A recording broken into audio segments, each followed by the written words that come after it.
Mga kapiston, good afternoon sa inyo lahat. Magkabit tayo ng piston. Kakabit natin yung piston ng makina natin. Ayan. Makikita, napapansin nyo mga kapiston, nakabitan natin yung uno. Susunod natin yung kanyang 4. Ang higpit nga pala nito mga kapiston sa kanyang main bearing ay 140.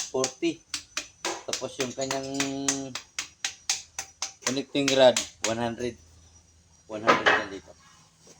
Papakita ko sa inyo mga piston, papainal natin pagigpit itong main bearing. Kabit muna natin yung piston. Oil muna.